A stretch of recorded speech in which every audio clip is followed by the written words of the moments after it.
Hi dreamers, happy Friday. I have my weekly makeup basket for you. I've been playing with some new stuff this week and trying out some new techniques and just having a whole lot of fun. I've been doing a little bit more minimal makeup than I usually do because it is prime allergy season here in Oklahoma, and I've had this like creeping migraine all week long. So I've been doing a lot more minimal eyeshadow and a lot less on my eyes than I usually do. So it's been kind of weird. I don't know if you watch my channel very often, you probably notice that right now I have on a lot less eye makeup than I usually do. But I'll talk to you about all the stuff that I've been doing. I'll go in the order that I put products on my face, and this is the stuff I've been playing with all week. So for foundation, I've been using the Naked Skin One and Done. This is a brand new product from Urban Decay. I absolutely love the Naked Skin, and so I had to give this a try. This says it's a hybrid complexion perfector. It has broad spectrum SPF 20. I will tell you that this does have chemical sunscreen in it, so it does have a little bit of flashback. It's not really that bad, but if you're, if you're just taking photos just, with friends or whatever, it's going to be fine. But I wouldn't recommend this if you're going to do professional photo shoot, because there is going to be a little bit of flashback and it is going to adjust the color a little bit. One thing that I will say about this is usually foundations that have a chemical sunscreen in it make me feel very oily. And the first couple of times I used this, I was really disappointed because it did that again. And then I discovered something. I really sort of read up on this product, and this is supposed to be a one-step product, right? Your primer and your foundation, and just, you just do it and you go. So I started skipping primer, and this did not make me oily. So I really actually do like it. It takes 2 pumps for me to really cover my face well. I have this in medium, but I really like the finish. It is what I have on right now. I would say that it is a light coverage. I know some people have called it sheer. I definitely wouldn't call it sheer on me anyway if I use 2 pumps. I have tried to do a little bit of building with it, sort of, kind of can. Anyway, if you would like to see a full review demo of this foundation, just leave me a comment down below or thumbs up this video and I will do a full review for you. For my concealer, I've been pulled out my Maybelline Instant Age Rewind Eraser for Dark Circles. This is in the color medium. This is one of my favorite drugstore concealers. It always works for me. It really does a great job of covering up my circles. It doesn't budge, it doesn't move, it lasts really well throughout the day. So I just consistently go back to it. I think this is probably my 3rd or 4th one that I've gone through. I have tried the brightening one, but I like the medium one better.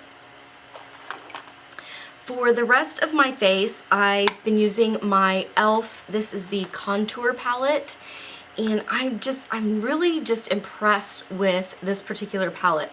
I've been using the sort of banana color to set my under eye, and even though it's not really a true banana powder, with my skin tone, it's really been working. If you have a much more porcelain skin tone, or a much darker skin tone, then this probably might not work for you as a banana powder. But if you have a light to medium skin tone, then this would probably work as a banana powder, because you can see it's not really a true banana. I've been using this color right here to warm up my face. I've been using this as my contour color, and some days I was using this as a highlight, but not every day. I have noticed that this color that I'm using is a contour color, and I don't know how well you can see the dips in there. Try to not blind you with the lights here. But there's already quite a significant amount of dip in the pan. So I think that I will probably go through that particular palette pretty fast, actually. But it's $6, so it's really worth the money. For eyeshadow primer, I'm still using the Elizabeth Mott Thank Me Later. I really like the consistency of this. It is very easy. I just kind of press it on, pat it on, and I think it's been working fantastically for my eyeshadows. In fact, some eyeshadows that I've had a little bit of trouble with staying power, this has really helped. Doesn't do a whole lot for color correction or anything like that, but it does provide a really great base for eyeshadow. Well, apparently, I just got Siri to want to talk to me. For eyeshadow, I got this Pride and Prejudice and Zombies Eye and Cheek palette from BH Cosmetics, and the colors in this are just really, really fun. I haven't tried anything from BH Cosmetics before, and I really am liking these colors. They're just really super nice and fun. Here are some of the eyeshadows. There is really a lot of pigmentation in there. It does kick up quite a bit of powder, but I really did kind of expect that. It does have a nice mirror in there as well, so you get, let's see, 12 eyeshadows and 3 blushes. Really, this one is not a blush for me. It's a highlight or a blush topper. I actually really like using this blush as my transition shade for my eyeshadow, because the only real transition shade in here is this one, and it's a little bit dark and orangey for what I would normally want to use for a transition shade. But I've really enjoyed this. It's been really, really fun to play with.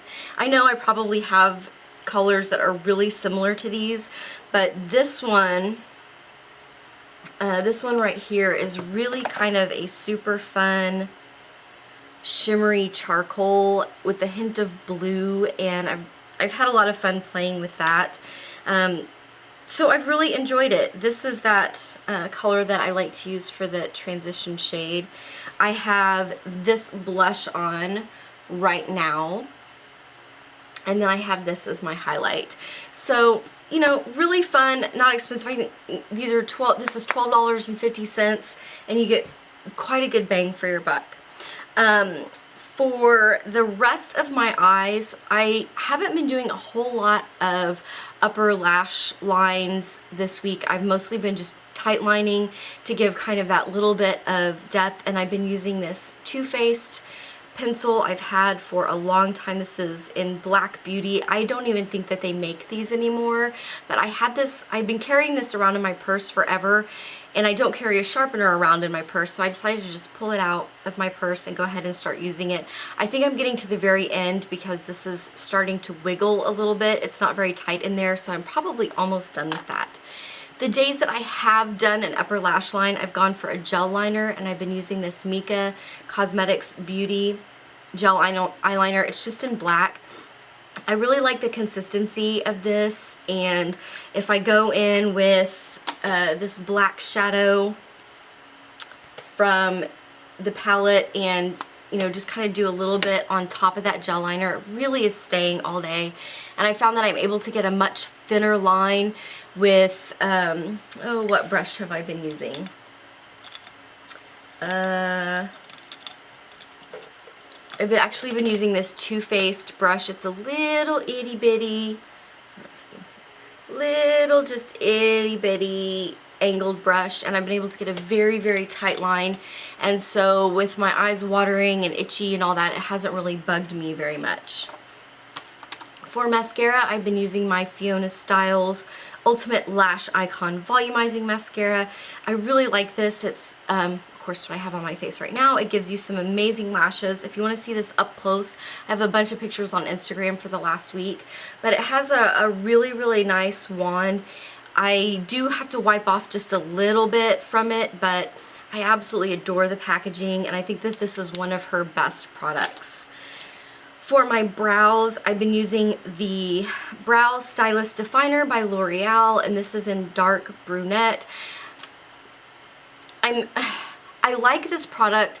I'm not really, I prefer a powder for my brows. I think it's just a little bit easier. It works better with my particular routine, and I don't think that this is quite dark enough. It is what I have on my brows right now, so I don't know. Leave me a comment below. Let me know what you think. But I absolutely adore the spoolie on the end of this. It is just the perfect spoolie of life, and I will be keeping this once this product is done. The main thing that I'm curious about with this product is how long is it actually going to last, because you really have no idea how much product is in there. So that's really the main reason why I pulled it out, is I just kind of wanted to see how it's going to last. For lips this week, I also got the Pride and Prejudice and Zombies. This is the lip gloss collection, and there are 5 different lipsticks in here, and I am wearing, these are really, really hard to read. I'm wearing Mary right now, which is this color. And then these other colors are, they're really, really pretty. They're like any lip glosses. I think this set of 5 was 10 bucks. They're just like any lip glosses. They don't last a super long time, but they are very, very comfortable, and they are not sticky, and that's what I really like. So let me give you some swatches of these if I've got some space here.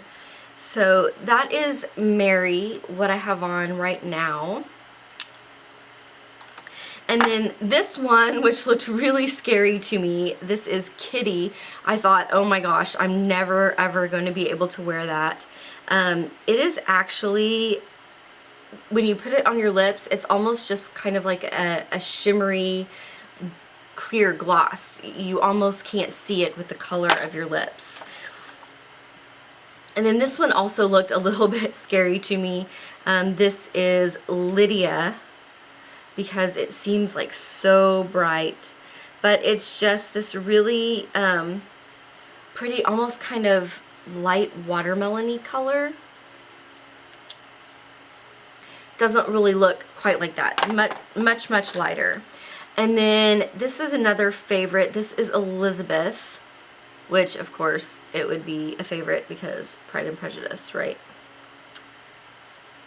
But it is just this beautiful, beautiful pink color.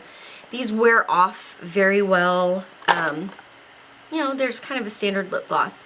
And then there is Jane, which I thought was going to be just way, way, way too pale for me, but it's actually just kind of a, on my lips, it just looks like a clear, you almost can't even see that on my skin. It just looks like a clear gloss. So I've had a lot of fun playing with those this week, and now I'm like a total mess here, but I've had a lot of fun playing with that stuff this week. If there's anything that you guys would like to see more reviews of or know more about, or if you'd like to see more swatches and demos of the Pride and Prejudice and Zombies palette, just leave me a comment down below. Thank you guys so much for spending your Friday with me. I really appreciate every minute that you spend here, and I love chatting with you guys. So leave me a comment down below. Let me know something fun that happened to you over the last week. I love hearing about all of the great things that have happened. If you don't follow me on Instagram or Snapchat, all of that information is listed down below. I would love to chat with you guys on there as well. Don't forget to like and subscribe, and I will see you next time. Bye.